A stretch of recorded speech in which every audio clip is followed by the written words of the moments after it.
Okay. All right, now we're going to get started here.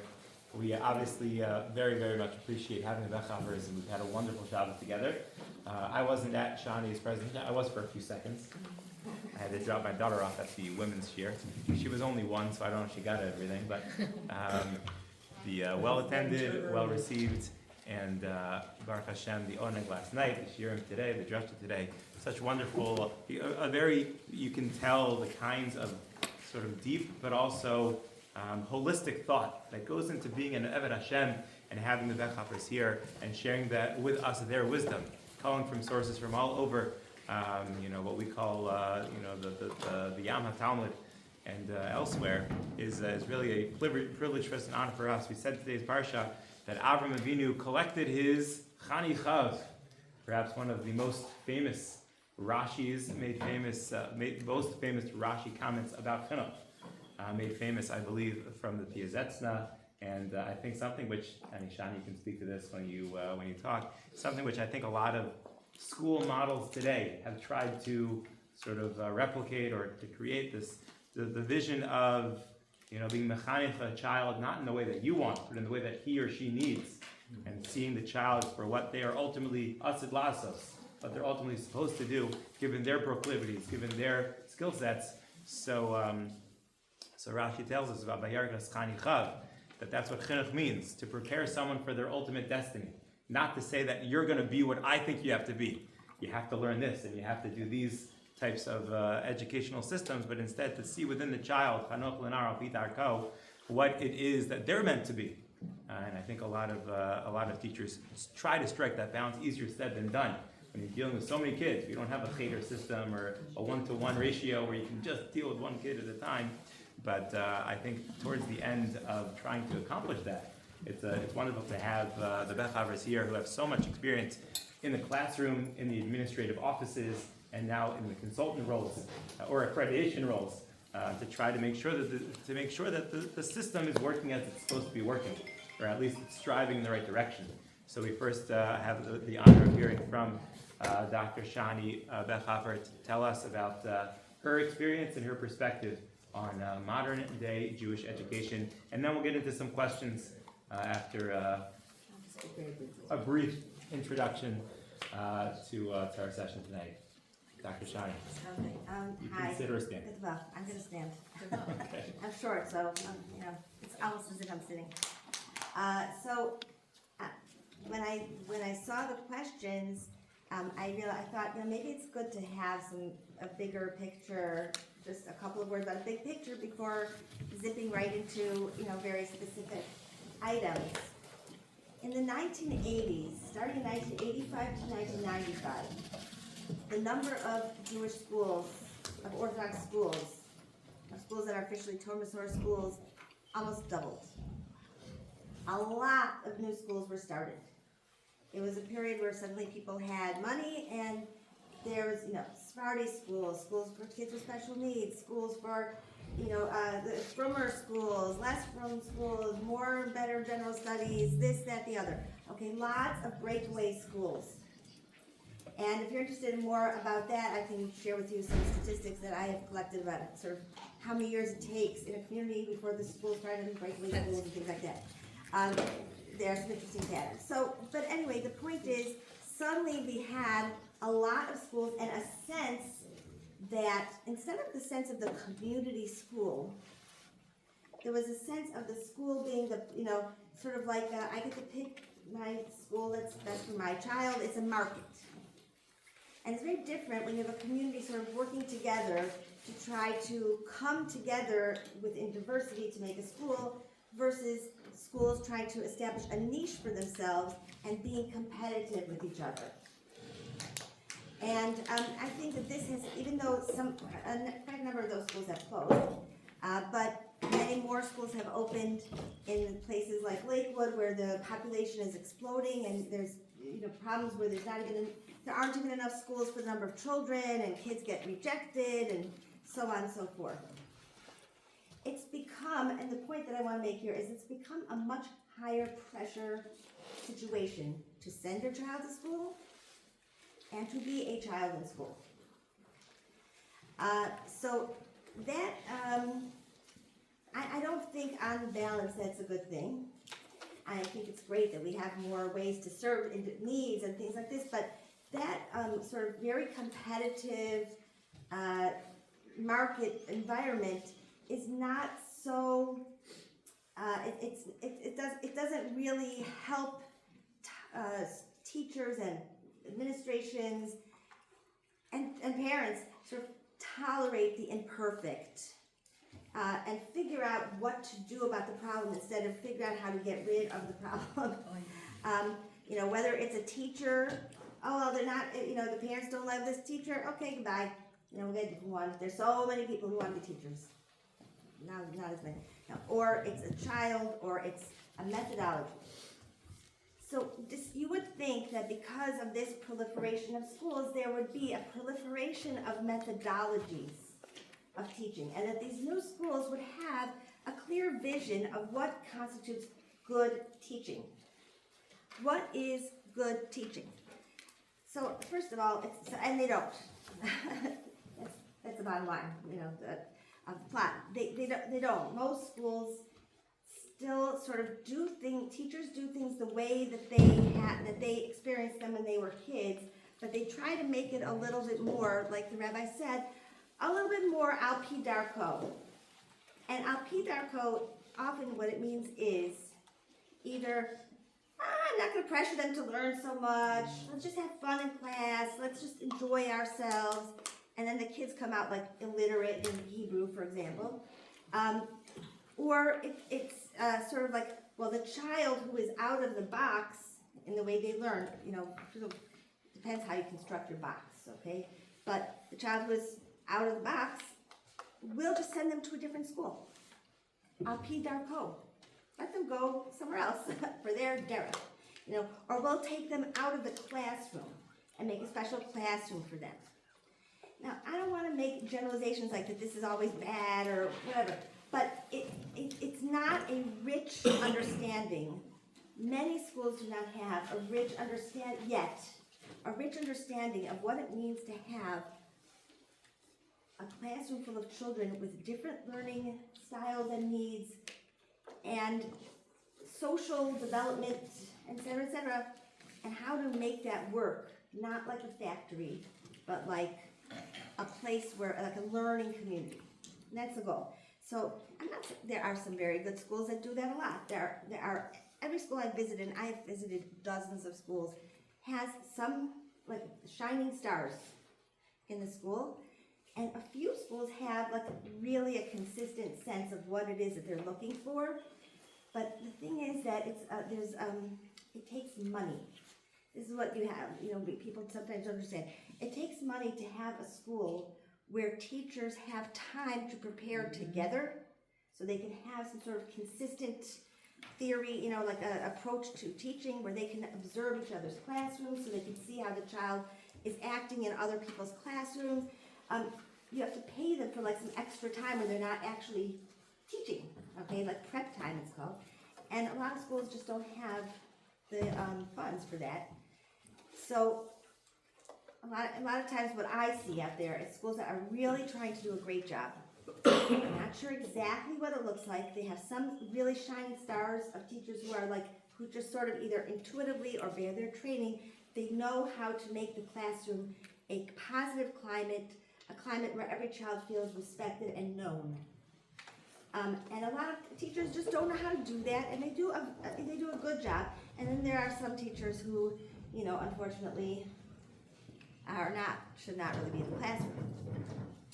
I've seen really weird things happening in classrooms. So I'm just going to address this concept of al pi darko because, I think we have a lot of fear about how the children are going to come out.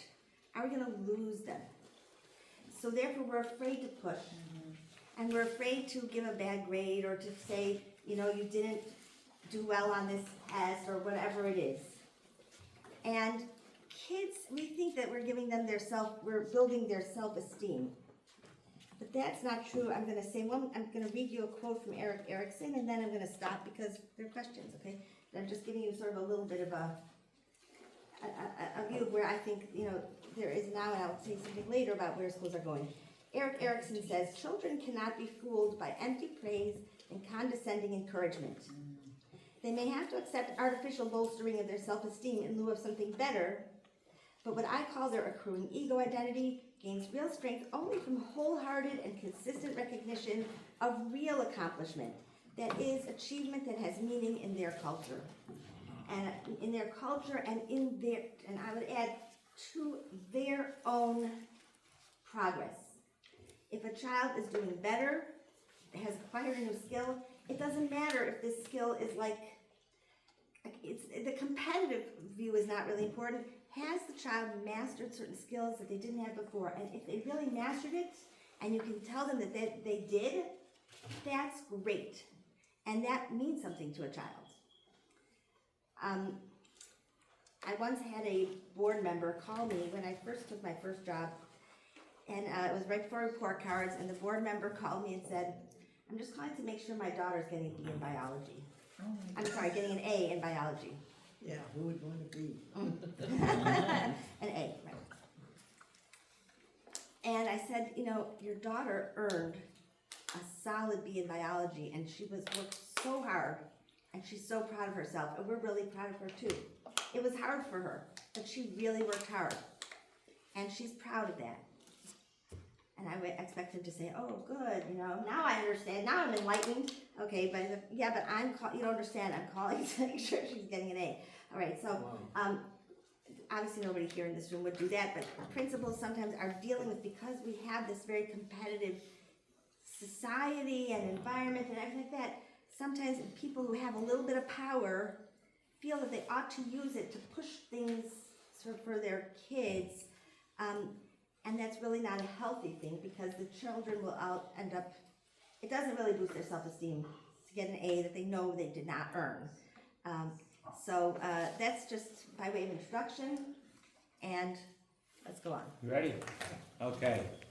Well, I like to make these Q&As a little more conversational, so I apologize if it's not as, you know, one-to-one ratio or question, immediate answer, but maybe if I mispresent any questions, or maybe we can follow up on some questions, we'll do that also.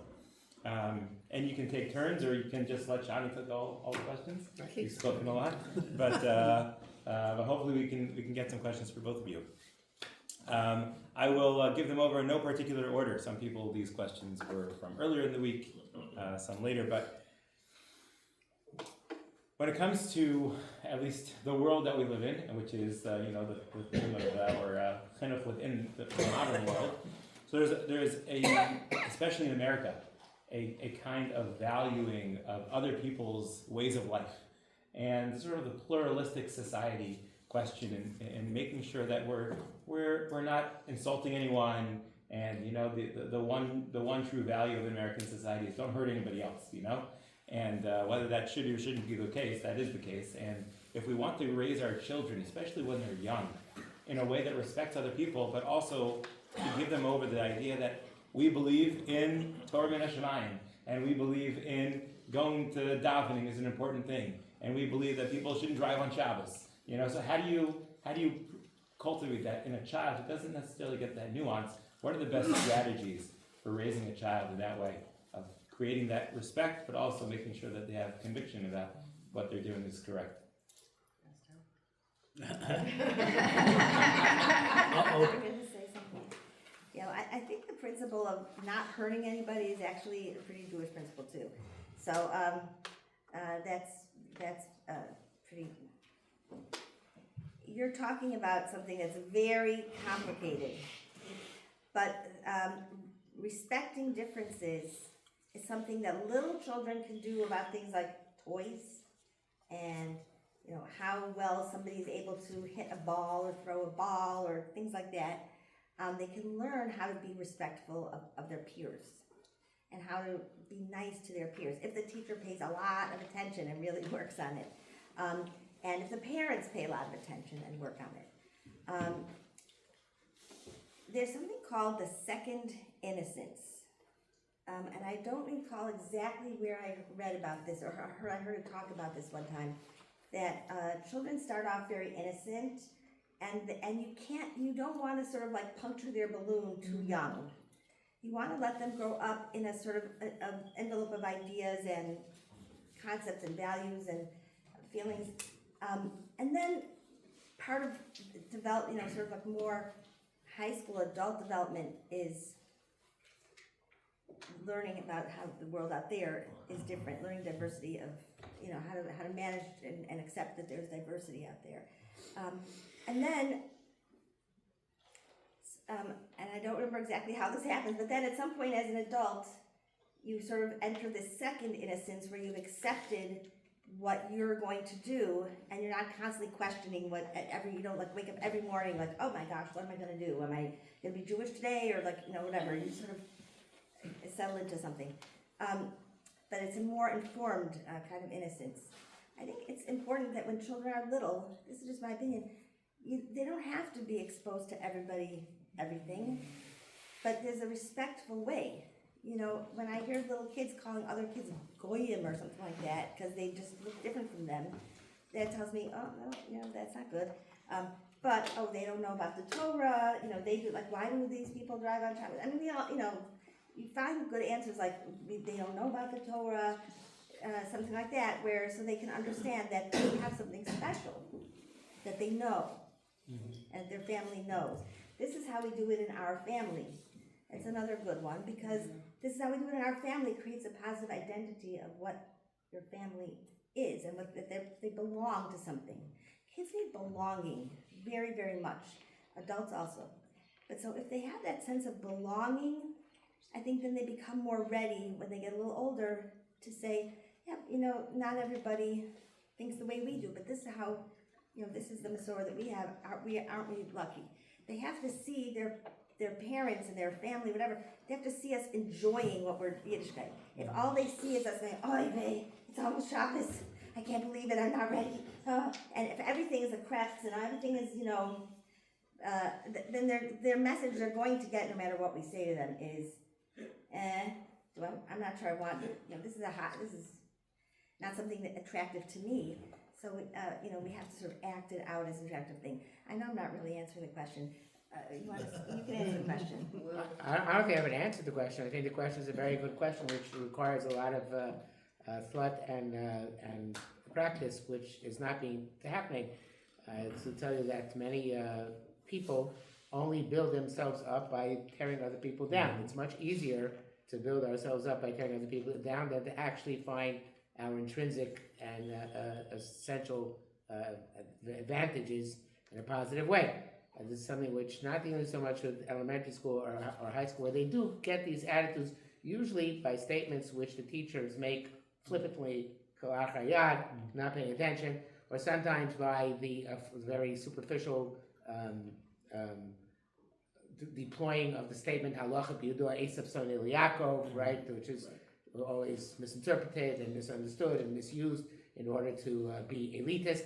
And years ago, just in order to put it in perspective, when I was teaching in Rosamech, so they had, there was this, back, I think it was 2014, 2015, they had this whole episode in, I'm sure some people remember it, in Emmanuel, where there was schools which did not allow in girls from Eidot Mizrach. They were only allowed in girls from Ashkenazi backgrounds. And there were tremendous demonstrations in Israel to make sure that they should be allowed to retain this exclusion of girls from Eidot and Mizrach. And a lot of, I was teaching or some at the time, a lot of Bali Chuba were saying, is this something I have to buy into now they became frum? Do I have to actually now become a bigot? Is that part and parcel of the package? So I started at the time a Facebook group, which still exists, Orthodox Jews Against Discrimination and Racism. I don't know how successful we've been, but I have tried to start. How many people are on it? What? About 4,000 people. I try to show that no, that one does not have to have this bigotry in order to be Orthodox Jew. It's not intrinsic to our identity, but it's a battle. It's an uphill struggle because no matter what school from right to left you go to, you face people who that's how they define very quick and dirty what it means to be a Torah Jew. Mm-hmm. Sounds a lot like what you were saying last night about the acronym you came up with for front. Right, Right? We're defined by what we're not. right, exactly. Right? It's Those much people are easier. bad because this, those people got it. We're the rest. Right. We're not going to tell you what we are, but we're just not bad. We're not that, right, Right? exactly. It's much easier to point figures and So rabbis have to combat that. As much rabbis, teachers have to try and combat as much as possible. Which teachers, and nobody trains them to combat that. And nobody says, this is bad. It's not saying we should teach you in yeshiva, that you have to work on this. And sometimes the teacher in yeshiva the opposite. And their Parashas sheets, which go out every week. I don't know which Parashas sheets come to the shul, so I'm not going to say explicitly which Parashas sheets are the racist ones. But they are, they're out there. And you have to do something which is an uphill battle. yeah, I saw a lot of smiles on that one. maybe a different one. Yeah. You can So comment too. maybe, yeah. I mean, I think I kind of like sort of a combination of what I'm gathering from both of you is on the one hand, you shouldn't really lean into explaining and describing what other people are doing. That's not our Motzo'ei. You can say that's not our thing, but really try to sort of re-navigate the question or reorient the question towards why we're doing what we're doing. That's what they do, but what we're doing is important because, and then sell your own identity as opposed to focusing or having them have to try to understand what other people are doing, sort of reorient the conversation in that way. That can help the child not be, a little, too curious when they're at an age where curiosity is not necessarily the best thing for them. I think it's very hard when you have a curious child to tell them not to be curious. Right. I think attempts to make children less curious, it's like when somebody tells you, calm down. Right. I mean, how many people calm down when somebody tells them to calm down? It doesn't usually work. I'm afraid that's true with curiosity, but you can give them, if they're curious, you can curate what are the books and things like that you want them to read about other, ancient cultures, ancient Greeks, or whatever, like things that are not really gonna necessarily draw them in. Yeah, sure. I think fostering curiosity is one of the most important things today with technology. We'll talk about that later. But picking up on what Rabbi we were talking about before, in terms of the environments that sometimes these things get picked up on. So other parts of that environment, there are also things that we can't necessarily control, but maybe we have to, we have to account for. So one of the questions that we got was in terms of a child who's going into a school who maybe doesn't have the comprehensive value system that we would want them to have, and most notably when it comes to the modern state of Eretz Yisrael. The schooling systems over here, some schools are better at it than others. But let's say your child's in a school that really just, they avoid it like the plague to talk about the modern state of Israel, maybe because of their view of what they want their children to be curious about. I don't know. But the question becomes, how do you instill that in a child who's in a system that doesn't have that? What's a way where you can sort of be an added resource as opposed to a replacement resource? I mean, you don't want to contradict or to push away what the school is teaching, but you also want them to know this additional hashkafa, that the Eretz Yisrael is something that's important to us, by still respecting what they're teaching them at school. Not necessarily that the school is teaching them anti-Eretz Yisrael stuff, but to make it in a way which is, the reason why they're not teaching it is because X, Y, Z. But you don't want to give over that sort of contradictory approach. And is there a safe way? I feel like on the East Coast or in the sort of the YU schools, there's not such an issue. But when you come to the smarter communities, as you were saying before, where the communities are an amalgamation of different hashkafas, so how do you adapt to each hashkafa? Not every hashkafa is going to be accounted for. Right, well, certainly not. Well, first of all, that's why we have Shul rabbis. They can provide programs and things like that parents can bring their children to, whether it's on Yom Ha'atzmaut or whether it's just like sort of a series of things about, different famous Israeli people or whatever it is that, that people want to have available to them for their children. Recognizing that schools are not necessarily going to be the place. I think it's really important for parents not to sit there complaining about the school and bad-mouthing the school in front of their children. And children, anywhere you are is basically in front of your children, by the way. Unless it's like very late at night or something like that. Kids have a lot of ears. I don't know how they works exactly, but they hear things. So if you send them to a school that's not, 100% aligned with, with your ideals, you're sending them to that school. That's the school. You know that's a school. You signed up for the school. So either try to talk to the principal about maybe saying Tehillim on certain things, or like adding more awareness of current things in a framework that's not going to be confrontational. Mm-hmm. I mean, you might not say to the how about if like everybody just brings an Israeli flag or something like that. Mm-hmm. Not every school wants to do that, but you can try to navigate the adult world of the school to see if you can get some things there that will just be a good background, where then if you want to do something with your child extra, at least they have some sort of connection in school, and you don't have to feel angry at the school. Yeah. So I'm answering two levels. First of all, in terms of parenting, and then in terms of schooling. So I think that many of us probably know that our kids, even if they grow up in certain school systems, eventually what they found or heard from their parents, they come around to it, and if they go perhaps to an extreme when they're in school, later on they realize, my parents, like Mark Twain, I believe, said that when I was 16, I thought my father was the dumbest person in the world, and when I was 21, I was amazed how much he learned in the past 5 years. So eventually they come around and realize that. Once, not directly related, but one of my kids once came and they said, he went to yeshiva, of course, Philadelphia, and Brisk and Lakewood, said to me, why didn't you make me go to college? And I said, yes, I would not have gone to college. He said, but you should have made me go to college. I'm going to make my kids go to college. So because he was feeling bitter at the age of 30 that he had to go back to school and probably get his degree. So I think that, I'm not sure it's going to be able to force someone to go to college too, but the point is that there is this idea that I think that they do get this hashkafa from the parents, and they understand, and eventually they come around and say, my parents, they're not too dumb. So I think that the home has a much more powerful impact than we think it does, especially if the home is one in which a lot of ideas are constantly being discussed respectfully. The other thing is that there's certain things that are much more pragmatic in terms even of school. There's certain people who manage to produce educational programs which are, what's the word I'm looking for? Not repetitious, it's Redundant? Subtle. Yeah, but there's another word, I forget. Subversive, which are able to inculcate messages and a way which works kind of like around the difficulty. And the one I'm thinking about, which I use now, I teach in one school which is very, very right wing. I use Rabbi Barrow Wine's Faith and Faith, I think it's called, series. It's phenomenal. He did a great job. Now, not everything is accurate. The historian in me sometimes says, no, that's not right.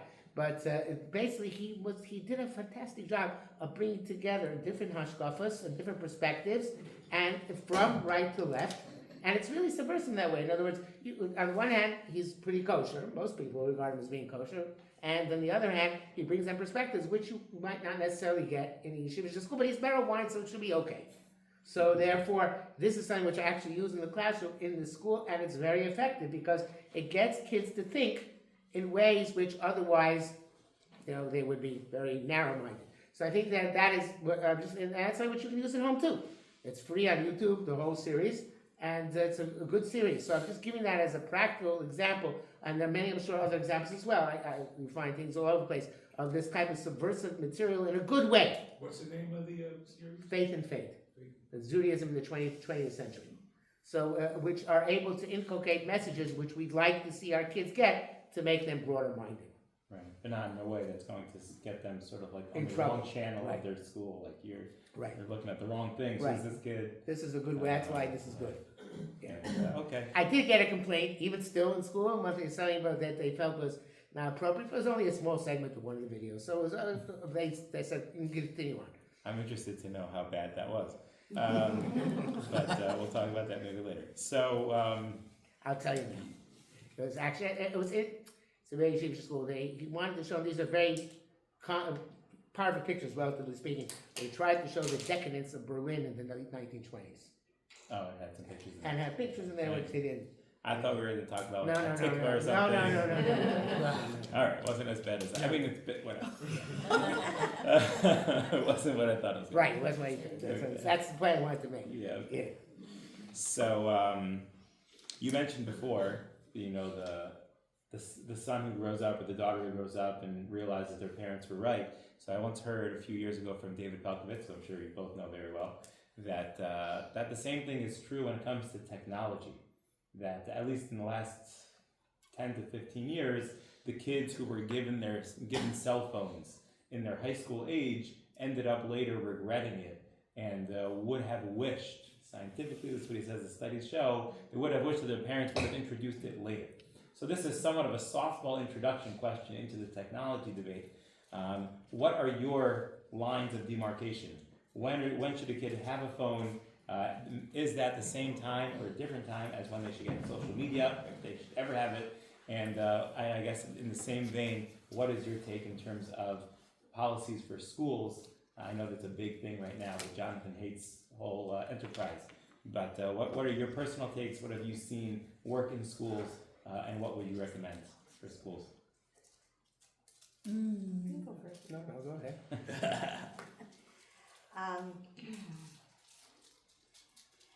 Okay, I don't think there's any need for a child to have Instagram and TikTok. I just don't think they need to have it. I don't see that they are going to lose out by not having it. And I mean, like, preferably through high school, that would be my preference, but you know, it's very hard to, you know, from the school's perspective, it's hard, you can't legislate that, but talking to parents, you know, a lot of times parents have these, they like to watch videos on these things, and then they don't realize their kids are sort of watching along. And maybe a parent does that for work, they have to post videos on Instagram, or they have to post on, you know, like that's part of their PR that they have to do for their job. And keep your kids away from it. Though there's so much research now, especially for girls, but also for boys, that it's so damaging to the psyche, these kind of social media platforms. It just gives people, it really is bad for the self-esteem. You feel like you're not living up to all these supposedly true or real things that you're seeing on these videos, etc. Look, I don't think it's a good thing for kids to have email addresses before, like, you know, until they're in high school, and then parents should have some sort of access to it. But it's hard because a lot of schools give the kids email addresses so they can get onto the school system. Right. So there are also other things. For example, gaming.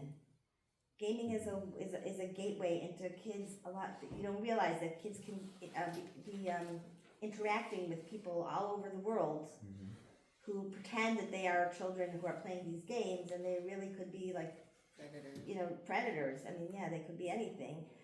So it's good to find somebody who really is always up on the latest technology and check in with them from time to time about your devices. You know, what's going on the iPhone, what's going on, you know, because, and for grandparents, you know, just create one of those things where your phone is locked, you know, until you put in a certain code or something, and make sure the kids don't see you putting in the code, so that it doesn't hamper your lifestyle. But, that social media to me is like a pretty easy answer. Pretty easy no. Yeah, Yeah. easy no. Other And that you things would are say harder. that through high school for parents to their children? It's going to be hard depending on what the kids have access to Well, I would really say also enforce probably it. the friends group also is going to be. Yeah. But for sure through, you know, middle school, I think you can just, you know, but that's why people sometimes want to send their kids to a school where that's a rule, Right. and that's like, you know, sort of understood, because otherwise all the kids go to one kid's house and watch whatever they're watching on that kid's thing, because they're allowed to have it. What is the state of the Jewish schooling system on the East Coast in terms of what are the sort of the more common policies that the schools have? I know they were going through this a couple of years ago. They were really trying to invest in a kind of policy system. Has that become more like of a mainstream thing to no Yeah. schools, no phones in school kind of thing? Well, definitely no phones in school. I'm saying, is that the reality on the ground right now? Yeah, I mean, Yeah. in the more right-wing schools, I don't know for sure what's going on in the high schools, like, the more modern high Right, schools, but in that's what I elementary mean. schools, I think they're catching on.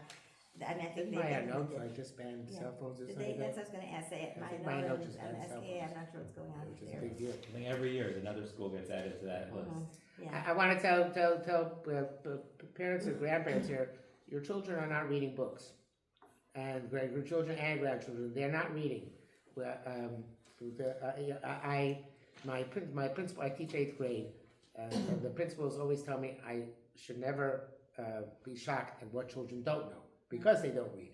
Like it shocked me that none of the girls I teach knew what an aircraft carrier was in 8th grade. yeah. 8th grade. So my principal said, why are you shocked that they don't know what an aircraft carrier is? They're girls, and they're in 8th grade. They never heard of aircraft carriers. So to me, it was shocking. You know, most of the girls, the boys know a little bit more because they know a little bit about war. But the girls don't read any history whatsoever. They don't know the difference between World War I. They don't know the difference between World War II. They certainly don't know when they happened. And to me, it was shocking that just remembering my childhood, that by 8th grade you don't know that World War I began with an assassination, and I have to be the one to tell you this. So again, the principals say, no, you should not be shocked at this. That's why you're here, because they know nothing. But the reason they know nothing is because they're not reading anything. And we see this in our own grandchildren, that they're not reading. Some of them do read, but most of them don't read. And if they cannot forget about their phones, if they can get their parents' or grandparents' phones, then they take the phones and they're not going to read books. What do they have? One of my grandchildren ask me when they come to visit, can I have your phone for you two kids? Or for whatever it is. Games. So forget about social media. Their phones are an instrument to dumb kids down. And that's a very big tragedy. Is it the phone or lack of curriculum? And this is at home. I'll tell you about home right now. They're not being channeled into reading books because they're looking for, and they have this entertainment available, even in homes which once upon a time would not have television. And therefore, well, you have to read a book, right? Because but now everybody has, the parents all have phones and they all have games which are appropriate for kids. So therefore, they're getting the phones instead of doing any reading, instead of discovering anything new, instead of cultivating curiosity. What do they do on Shabbos? What? Tell me What do they're they do on bored. Not Shabbos? happy. They tell me they're bored. Yeah. I mean, Ticket to Ride. Ticket to Ride. Oh, yeah. That's a good I game. liked what Shana, you were saying before about the parents' use of the phones. I feel like this conversation, and as I presented it as well, always revolves around the children. As if the parents can do whatever they want, we're worried about the kids. The truth is the parents have to do a much better job, not because of the kids, but for themselves. And towards that end, I feel like the technology question is as much a question for adults that it is for children, but I think because we're in a chinuch setting. So I'll tell you a question that I have regards to technology, but I think is just as relevant for adults. I'll frame it for kids. And that is, as I alluded to before, when it comes to technology, I can tell you that more and more, through maybe it's a WhatsApp group, or maybe I'm talking to someone individually who tells me that they didn't ask me a Shayla, or they had a Shayla but they looked it up themselves, either through some kind of system, whether it's ChatGPT or Google, or because they asked somebody else across the world that never heard of them before. They put it in some kind of database, Shayla thing, whatever, and they get an answer out. So to what extent should we see technology as a tool of education? And to what extent should we see technology as a crutch for not being educated? I think part of asking Shaylas is creating a relationship with your Rabbi. That's an important thing to have. Regardless of what the question is, it could be the dumbest question ever, but it's still valuable to ask a Rabbi that question. The fact that you can look it up on Google is maybe yes, maybe not right. Like, we don't know where those questions, the answers come from. But to what extent is therefore technology, with all of the resources that it does have educationally, become a crutch to not developing those healthy relationships with people, but also with information? How do you properly navigate Well, that? I think obviously everybody knows that AI is one big checker, right? I asked AI a few questions over the years, just out of curiosity. Last one I asked them is, because I just see what answer. I asked them, why don't the Mashiachistin, the Lubavitchers who believe the Rebbe's Mashiach, why don't they go visit the Rebbe's Ohel? Why don't they go visit the Rebbe's grave? And I figured, well, there's an obvious answer. The obvious answer is because they believe he's alive, right? So AI said, well, they're probably all Kohanim. It's a good shtickle. I like that. I like that. So it's very lovely, It's like a Yeshivish answer, but it's obviously sheker. So nobody should ever then rely on AI for anything, right? Obviously, but yes, I agree that if somebody tries to research these things on their own and use them, I think Google once upon a time was much more reliable before AI because they didn't speculate. But now it's much more dangerous because you get these speculations and. It's not there. Obviously, they can answer something that's treif, even though it's kosher, and kosher, even though it's straight. So, but I think that on the other hand, I want to say that I think WhatsApp is a good tool because I get a lot of shayos by WhatsApp, and WhatsApp people who probably would not have asked the question, it's easy for them to WhatsApp. So I don't know if you're on WhatsApp with your congregants, but that is a good tool, and I think that that's one of the positive things of technology that you can WhatsApp your rabbi with a question and get an answer relatively quickly, but you certainly should not rely on anything other than a live rabbi behind the answer. I would just give a caveat to that now that I have a soapbox, which is that WhatsApp is good if you're using it to ask your rabbi. Yes. There are many WhatsApp groups might have a Shaya that they'll just say, anybody know if I can do X, Y, or Z? And then their peers will all chime in and say, oh yeah, I heard maybe one rabbi once said that you could do this, which sounds a lot like that, so you could probably do it. So it's like that's not really a Shaya. I'm not saying that I have the answers, but it's, using WhatsApp in that way could also be dangerous. You just have more access to more people, and people are more comfortable asking those questions. Shaya, sorry, I think I interrupted you. No, it's not. I didn't say that. Okay. I'm just trying to keep track of all these important things. Okay, so first of all, like WhatsApp groups, I think the key is, this is technology, a new technology. There was a time when printing was a new technology, right? So the printing press, things change, and we're in the middle of like a big one, and we have to educate ourselves and also educate children explicitly, how to manage it. How do you know whether the thing that you saw online is propaganda, is, a manipulation, or is facts? I mean, there are curricula out there for this. So, but we don't tend to do, to put it all into a religious perspective is not really fair, because part of this is just like a general question of how, technology how there are nefarious people out there using technology to try to manipulate people, and we have to know how to, use our critical thinking skills, but also note. I mean, there are things you can look at to see whether something is likely, true, or where the source came from, and things like that. So first, we should have these curricula, I believe, in all of our schools, unless the kids are like in such a situation where they never ever encounter the internet or something like that. WhatsApp groups, I have seen that a lot of time, I don't know if this is true in Detroit, but sometimes there'll be like a proliferation of WhatsApp groups, and you wonder, and I started researching who starts these groups? Who founded these groups? Who's the moderator, or the whatever, moderator or the administrator, right? And sometimes they are people with particular interests, and it could be everything about Muncie transportation. I mean, it just doesn't seem like it's got anything bad to it, but all of a sudden you are giving your telephone number, your contact information, and your attention to somebody who just started a WhatsApp group, and it came from, you don't even know where it came from. So I would say, also just be careful about just know where your WhatsApp group, just because it looks like it might be convenient, try to be a little cautious before signing up to those. I think we were talking before about basically attention, and digital media is just basically a competition. It's just competing for your attention. And if you're sitting at the dinner table and you have your phones on and your children are there, you're less likely to have a nice conversation with your kids because everybody's checking their phones. So, okay, no phones at the dinner table. Hopefully there's a dinner table.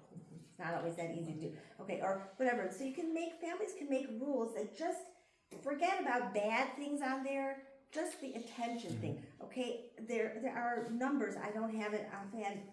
There are numbers like how many minutes on screen are okay for like different age children before it starts to, it doesn't melt their brain, but like my husband's saying, before it really affects. Figure out how to stop. There are stopwatches, all kinds of ways to limit the number of minutes that your children have their screen time.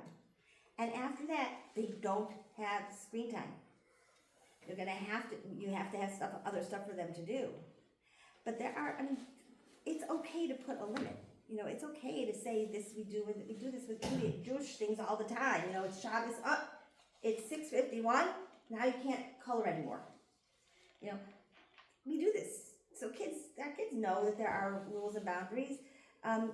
Limiting their time, because I think a lot of this that we're talking about also is just that kids' attention and our attention is being sucked up by things that then make it harder to have relationships and don't push, people to have to go to the trouble of, making a phone call.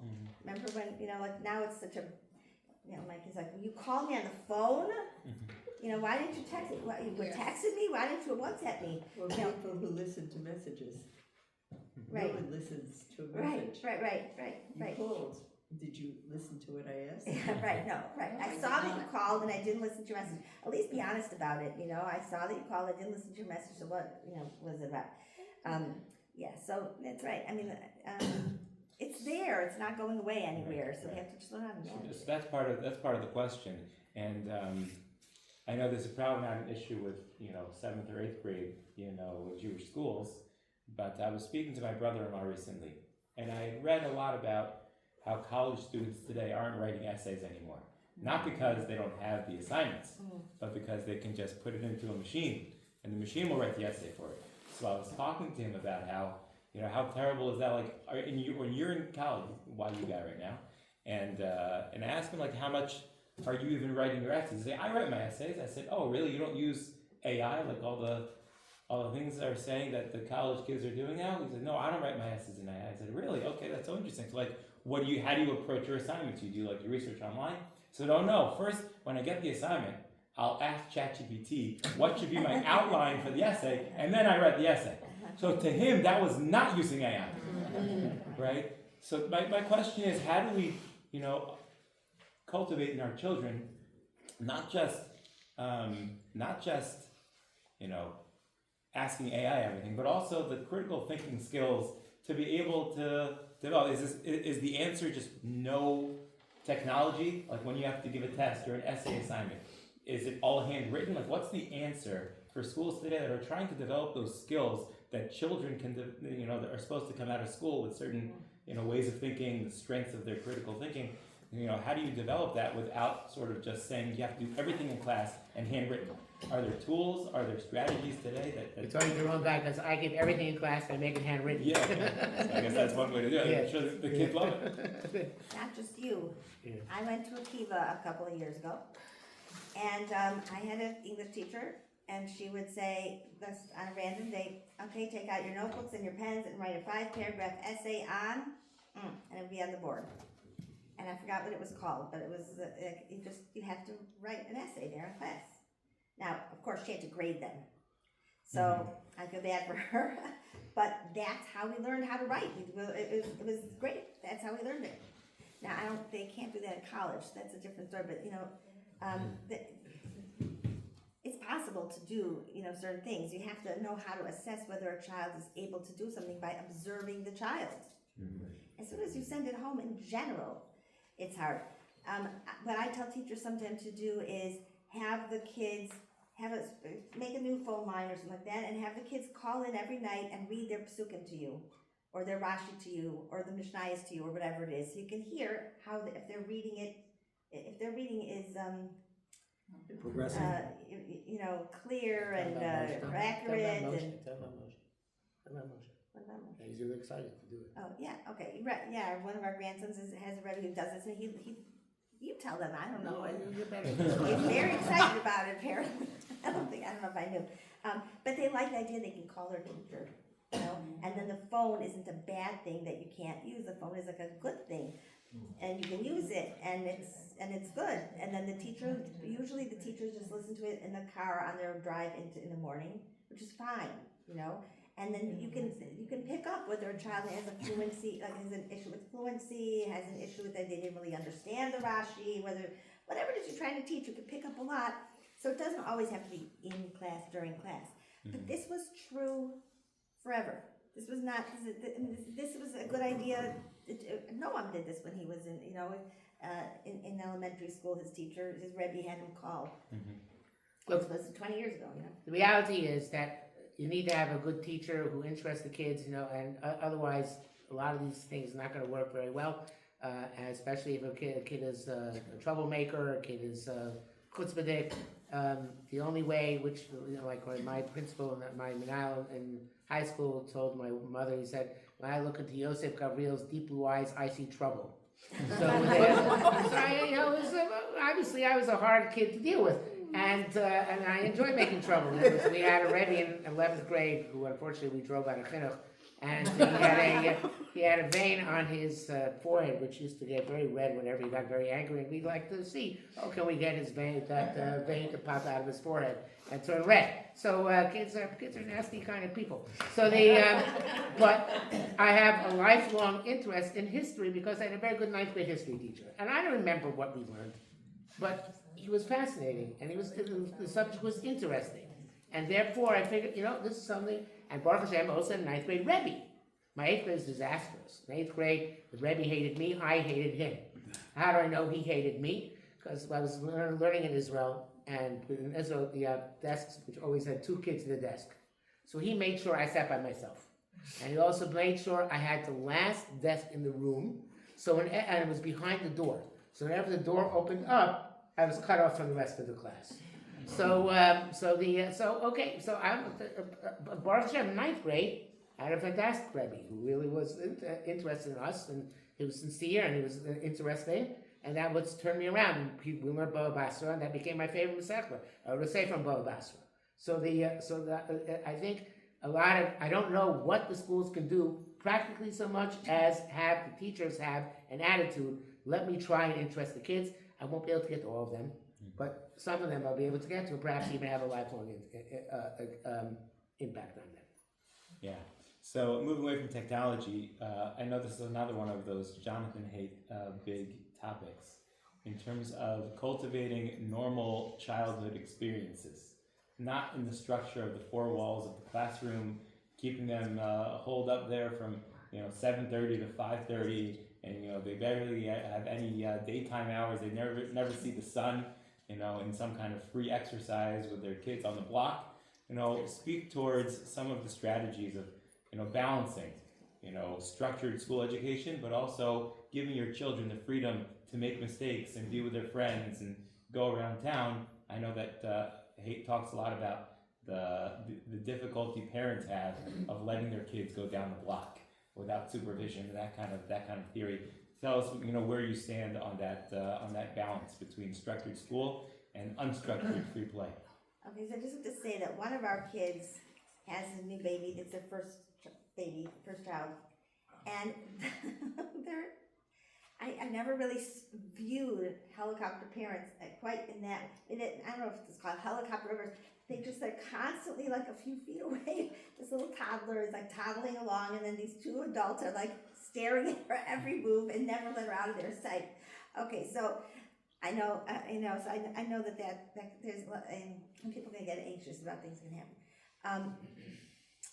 In general, nobody wants to grow up or live in a police state, right? So whether it's school or whether it's home, we have to also be careful not to let our desire for control turn everything into this, sap the joy out of everything, right? So it's really important to find joy. Now, I'm not sure what Jonathan Haidt wrote, but I know that there's a whole movement in, I think, is it Sweden or Switzerland or somewhere, there up north there, that they have school outside. School is always outside, always and only I've outside. seen a school like that in New Orleans, in a park, they're in the park every day. Right. Can't And do they- that in Detroit. This is a place where it gets very cold. Yeah. They have woods, it's in the woods, there is obviously a school building, there are bathrooms and things like this, but, basically they're outside, and they're exploring nature, but they're learning math, and they're learning science, and they're learning, literacy and all that, and I'm sure they're quite disconnected from technology. There's a whole school of, question about, how, like, whether children should engage in discovery learning, whether knowledge is something that a teacher gives to the students, or knowledge is something that students have to, that the teacher facilitates the learning of the student. But it's, I sometimes people get mixed up. The teacher would say, but I taught this and this and this. Oh yeah, but did the kids learn this and this and this? You could have taught it, but that really doesn't matter. The question is, how do you know whether the kids learned that thing? And oftentimes that has to be done in more of in an environment when you have a classroom or not a classroom, whatever it is, which has more time and ability for the children to discover, to experiment. I'll give you just one example, because I'm a very big believer in assessment, but that's not the topic for tonight. But high quality assessment. So it all depends what you're testing for in these kind of situations, because the test is the high stakes thing. And let's be honest, they're going to they're going to prepare, the teachers are going to teach to the test, whatever the test is, okay, if it's a high stakes test. So in this, this chemistry teacher, the final exam was, he would give them some substance, some sort of something, and they had to figure out what it was. That was the final exam. And they had to use whatever they learned about how to figure out what kind of mixture or something, whatever they learned about chemistry, that was their final exam. You can't cheat on an exam like this. You can't, you have to actually learn something, and it's got to be a lot more interesting, I would imagine. It's got to be more interesting than just bouncing equations, all the time, all day long. So I don't know if that's what you're referring to, but... Well, I think you're speaking to an interesting point, which is, making the classroom less structured, so that there is more, lived learning, experiential learning. So it's not that it's unstructured, but that the structure is not one in which everybody's doing the same thing at the same time. Mm-hmm. And there's less whole class instruction and more small group instruction and more in projects and things like that. Right. So in but it terms has of, to be structured, otherwise it's chaotic. Yeah. But speaking towards sort of that the parental fixation and control of their children, in terms of developing the child in a way that they can create their own social relationships, that they create a certain self-esteem or risk-taking, like that you're not going to get in a school. I mean, you get a little bit in terms of, at recess maybe, but for most of the time you're being told what your task is and you're trying to fulfill that task. But children, in terms of developing their own sense of ambition or initiative, they need that unstructured setting that allows them to take risks and not to get in trouble per se, but to try new things out and not be afraid of things that aren't just handed to them, but trying to do things. I think that's really what at least Jonathan Haidt's research is talking about, the free play and the... Yeah, it's self-directed learning, and I always look for that, because if the children are, and it should happen in school. Okay? Just think about chavrusa learning. The Rabbi doesn't say, you cannot do anything unless I tell you what the text means. It's like, okay, now go learn with your chavrusa for an hour, and then I'll give the shir or whatever. You have to teach kids what to do in a chavrusa setting, okay? But I know I have some colleagues who are doing, trying this out with the 5th, 6th, and 7th graders in all kinds of subjects where they're just teaching them how to do that model so that they can then go off, they know what they're supposed to do, they have a text or whatever the thing is that they're supposed to be learning about, and then between the two of them they have to figure out some answers. So self-directed learning is actually much more motivating than learning because somebody told you you have to do it, and you have to do it because you will Test. they have a test, and the test will give you a grade, and the grade will determine whether you get to seminary, and whether you get to seminary will determine whether you get a good shidduch. I mean, these things, the ratchets up, so quickly, all the stakes of all these things. It's, to me, okay, it's okay if they learn some less, if they're learning how to learn. Not if they're just sitting there learning songs and just having a good time when not learning anything. But learning songs is good too. But for example, I'll give you an example. Art. Okay, so I was in a school somewhat recently, and they had an art teacher would come in. It was an elementary school. Say that boys don't get art or music. Okay, right. Only This was applies to girls. Right. Boys don't get It any could of be these a things. co-ed school. They could. Maybe co-ed school, but even there they probably don't get it. Okay, fine. That's very possible. This was like in first, second, third, fourth grade. Not first, maybe third, fourth grade. Like that. So what would the art teacher do? The art teacher would come in with a beautiful picture, and then the kids would go and try to copy the picture. And I'm like, this is not art. Like, what are you Since I'm a doing? boy, I don't even get what's wrong with it. So luckily, I would be in the school in the morning before the buses come, and so as the kids came, there was like about a half an hour when kids would come, and before school would start, because the different buses came at different times. So I'd say, I would say to the girls, "Can you help make a butterfly for me?" Okay, they want somebody to draw them a butterfly, or teach them how to make a rainbow, so they can copy how to make the right kind of butterfly or rainbow. All right. But sometimes I would say, okay, look at this apple. Here's a big box of crayons with lots of colors. How many of these colors do you think are in the apple? Let's make a thing that has all the colors in this apple. Look at it.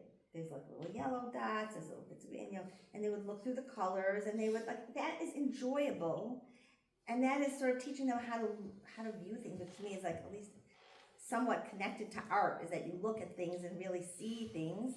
And it teaches them that there's not a right answer that they have to get. But at first they would all keep looking at me to make sure they're getting it right. This one? This one? Look up to me to see if whatever you see is like, I'm curious to know what you see. Right. And as parents and as grandparents, we can do that all the time with kids. Ask them what their opinion is about something. Don't necessarily tell them what your opinion is about something. Ask them what their opinion is, and let them sort of talk themselves into whatever it is. Give them something to do that is not, like you said. It gives them a chance to be a little bit more of an individual, and to that we value not just them. respond to a requirement.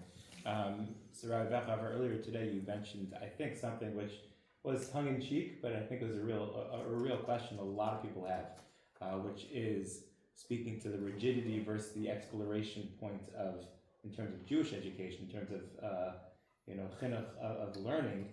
You find that, and I find in some of my kids' schooling that they learn Navi as if it's some kind of throwaway. If you're lucky, you'll get a little bit of a sikum of what happens Yoshua, but they're not really learning Tanakh. Right, everything is essentially, Sof Masham Achshav Tchila. We're trying to get to Gemara. Right, everything in the yeshiva is basically how can we get to the Gemara as quickly as possible. And the question is are we just putting our kids through the meat grinder so they all can't come out learning the same exact things? How do you develop for your children a way to appreciate other parts of learning, which is not just Gemara? To have a more holistic enjoyment of Talmud Torah, which is beyond Gemara. Maybe that's not cut out for today's world to try to facilitate that. But if there was a way to do that, what kind of strategies would you recommend? It's very hard because the yeshivas are not at all structured towards that, and it's something which you have to. A child really has to pick up on his own. I like to it's not just learning, which is a problem, that they're not getting other subjects, but even such a thing, I think anybody who's observed davening in the school will see that davening is a travesty. And this is boys and girls across the board, because the only thing we look for when kids come to daven is that they behave themselves. They don't talk, they don't laugh, they don't make jokes. Once we're past that, they don't have to say, we don't care whether they understand a word of what they're saying for the most part. And then certainly don't care if they're actually davening. It was one year when I was teaching girls, and there was a girl who told me, she davens in the base medrash with the other girls. In the 8th grade, so she says, I just say watermelon, watermelon, watermelon. Because if you say watermelon over and over again, it looks like you're actually saying things. Good Says, cup, yes, Yiddish cup. yes, watermelon, watermelon, watermelon. And she doesn't daven, because she doesn't understand the word she's saying. Nobody taught her what it means. And they really don't care that you understand what you're saying or not saying. So something that's based, and I think in yeshivas also, again, I don't think they ever taught us what the words of davening mean. So I think now girls, some of the classes actually do have biur tefillah as one of their things in the curriculum, but boys, they're never taught a word what davening means. So you're not taught davening, you're not taught chumash and navi, you're taught, as you pointed out, by rote, without any of the profound understanding or profound ideas, part and parcel of that. So yes, the curriculum is Gemara-centric, and to the detriment of anybody who's not capable of developing those skills to a high degree. That's why it's one of the reasons why I say that I'm against girls learning Gemara, is because we ruin the boys' education. We also want to ruin the girls' education. It's bad enough that the boys have focus on this. Why should the girls have to focus on this? I just told the boys in the 12th grade in the yeshiva school that I teach, I said, you know what, the girls the girls who come out of high school, at least it used to be, I don't know if it's true anymore, they'll come out knowing some chumash, some navi, some davening, some tefillah, some halacha, they'll know some ivrit, right, and they'll know about Judaism. You're going to come out of when you finish this year. You're going to know about 30 black Gemara, maybe, and maybe a few more, maybe a few less. You won't know anything about Judaism. You won't know anything about halacha. You won't know anything about Ivrit. You won't know anything about Tanakh. So the educational system is very Gemara-centric, and there's a reason for that. If I can spend a little bit of time, I'll try and be brief. But Rabbi Dessler has a very powerful, very, very fundamental essay on this in the third Chelek Mechler Melio. If your Hebrew is good enough to read it, it's very worthwhile reading, about the difference between the yeshivas in Eastern Europe and the German approach. And he says that the German approach towards education was to try and make balabatim, yireim, and shleimim, people who would be good members of the community, who would serve God and fear God and function on a high level of being a mensch. And the yeshivas, he said, we don't care about any of that. We're here to produce the next Gedolei Hador. To produce the next Gedolim, the great scholars of the next generation. And therefore, our curriculum is very different than their curriculum, and certainly we don't provide peripheral studies which are going to detract from making a person the next Gedolei Hador. And he says that it's true. The Chazal say that about such an educational system, he provides the Chazal to his educational system, that 1,000 enter into elementary school, into Mikra, and Echad Yotze L'Ra, and only one becomes the next Gedolei Hador. He says, Zamachir. That's the price. So that's the price. So therefore, your educational system is going to remain and Gemara-centric and focused on producing the next Gedolei. Now, it's a separate question whether the yeshiva system is producing the next Gedolei. But that's the idea behind the system. And since that's the case, I don't have much hope of it changing. If anything, it becomes more and more Gemara-centric over time. Like I said, and then we give the girls Gemara because they have to keep up the boys, right? So therefore, let's make sure that they also get this, which is probably going to be a very limited use for them in life. I think it's a very big tragedy, and I don't have any good answers. I assume that one of the starting points would not just talk to the school. It seems like in the rat race of getting to the top, the schools aren't going to shift their perspectives, but maybe it falls on the parents to do a little bit more at home to give them that. And nobody's going to start a school which has a different curriculum because the Chinuch problem, right? And how are they ever going to get back at Chinuch if they went to the B level school? Nobody. I go to schools to have them accredited as colleges, and there's a little bit of digression, but I think it's worthwhile to say over. To have accredited as colleges because the Association of Advanced Medical Medical Schools, we accredit yeshivas for the federal government and state governments as colleges, so they can give degrees and get monies and things like that. And it's very good. They do a great job. And most yeshivas I go to are A yeshivas, and they give me the top bachrim to faher, to give them a test to see how they're doing in learning. So there's one yeshiva I go to, and I went there year after year after year, and it was a B level yeshiva. It was B level yeshiva. They took bachrim who fell through the cracks in high school, who did not do well. And they were smokers and maybe even drinkers. And they tried to do their best with them, and they did a good job. They weren't the top learners. They weren't the best, the biggest mass medium, and they weren't the best. They had some issues, obviously, but they were doing their job. Somebody had to do it, and they were doing it. One year I went back to this yeshiva. It's a completely different yeshiva. A-level. Every kid was an A-level kid. A masmir, a lamdan, everything. So I went to Rosh Yeshiva and I said, what happened? So he said, I got tired of dealing with the other kind of kid. So I went to, I think he said, Reb Chaim Kanievsky, and I asked Reb Chaim Kanievsky, am I allowed to change my yeshiva? So he said, yeah, you're allowed to change your yeshiva. So I said, so what happened to that kids? Those kids? So he said, I sent some of them to Israel, sent some of them to different yeshivas in America, some of them went to work, some of them just, whatever happened, that happened. So I thought to myself, I didn't say this to him, it's not my job to say this, but he said, I said, you're shaita, you idiot. You were doing something which Klal Yisrael needed, right? You were having yeshiva for these kids who fell through the cracks.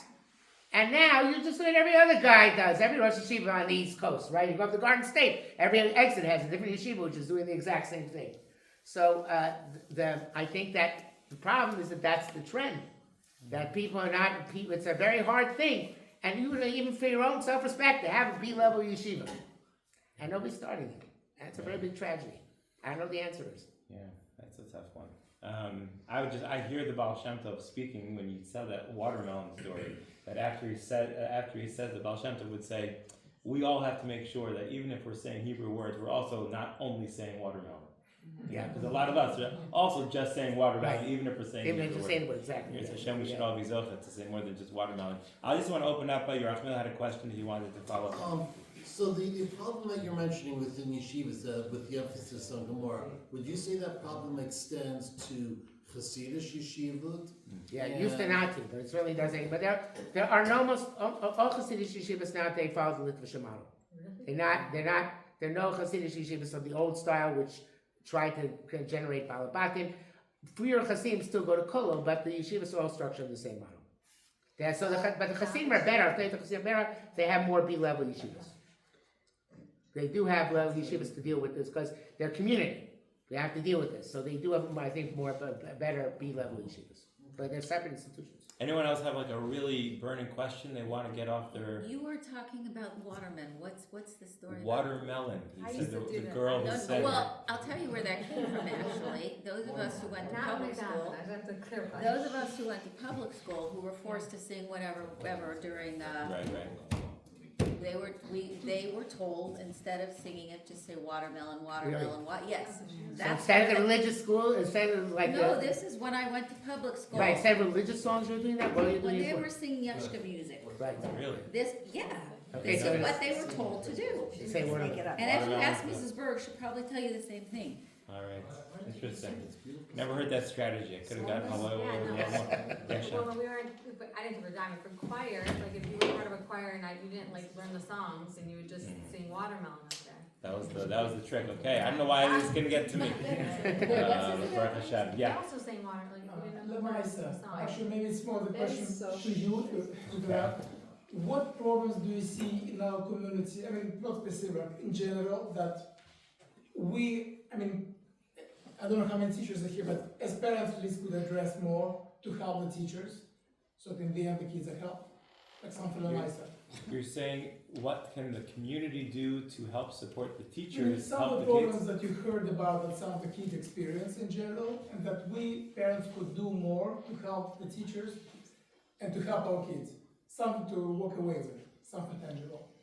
You mean a program that we could start? Yes. Uh-huh.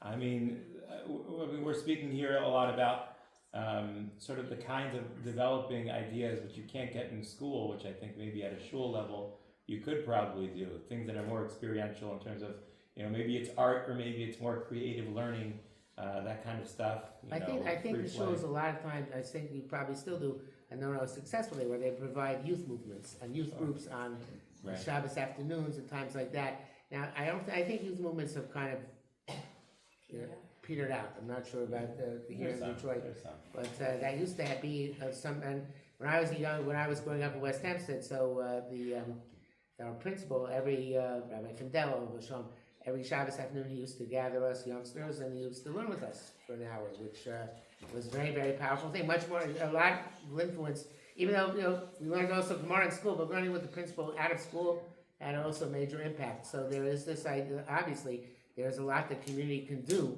for kids, which I don't know because everybody's so busy and everybody has so many other things to take care of, which is happening. But I think that's something like you're saying. Out of school education. Yeah, I think we don't appreciate enough how much kids are flattered or interested in learning with their mother or their father or their grandmother or their grandfather. Yeah. You just said, read me the psukim that you're doing in school. If you're the grandparents, and they don't have to sign something. I mean, every Wednesday, let's get together every Wednesday for 10 minutes. Let's learn something, okay? And for kids, that's actually very motivating. They want your attention. They want some one-on-one time. So you can use that one-on-one time to do whatever you think is missing in the school. Again, I would not use it to harangue your children or grandchildren about stuff that they must know and must not do or whatever. But just some enrichment. And if you're learning something, share it with your kids, like how excited you are that you learned something. Drop little things about what the point of benching is. It's not really just a song that you sing and you have to have your finger in the bencher all times. That's not really benching. It's like, tell them to say thank you Hashem. When we used to do back when they were little, thank you Hashem for the yummy food and for Eretz Yisrael. When they got older. I'll just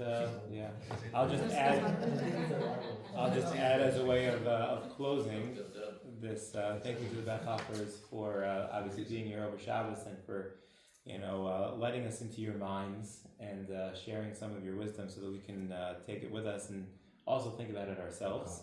I would say that any conversation of chinuch would be incomplete without talking about the parent's role, not as an educator and not as someone who sends to school, but as someone that can model what it means to be an Eved Hashem.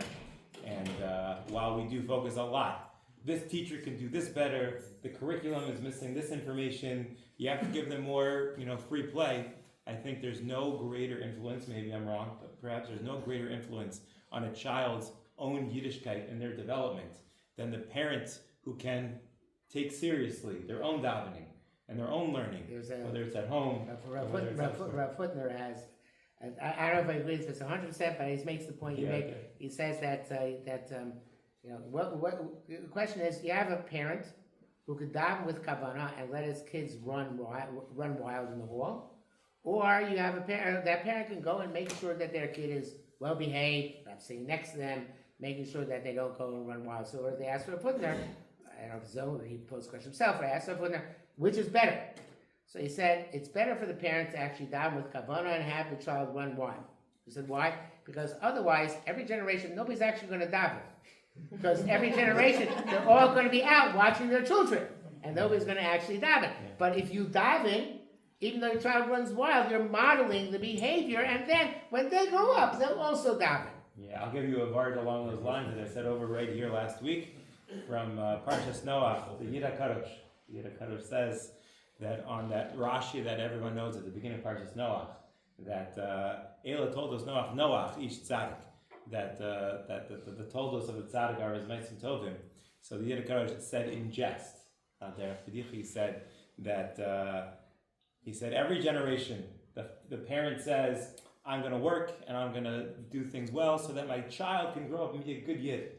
And then the next generation grows up and they say, I'm going to work and I'm going to do well so that I can raise my child to be. And every generation, in the words of Yiddah Kadosh, where's the child? That's what he says. So it says the Yiddah Kadosh says, El told us Noach was the child. Noach took it upon himself that he's not going to just live so that his kid can be a good Jew. He's going to be the good Jew. And what you realize is when you're the good Jew, then your child would also be the good Jew. You don't have to just live for your children to grow up in that way. But if you live that way yourself, so then it'll just happen naturally.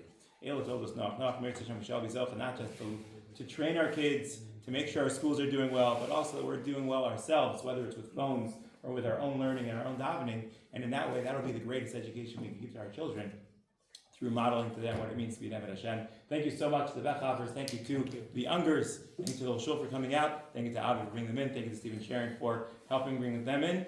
And Baruch Hashem, I think that maybe you won't be strangers to the community, given your past records. So hopefully we'll see you back here Sometime. to continue the conversation. But thank you so much, and there's more food. Please take some. Okay, Shaya. I'm sure they'll stick around for a few minutes. Very well moderated.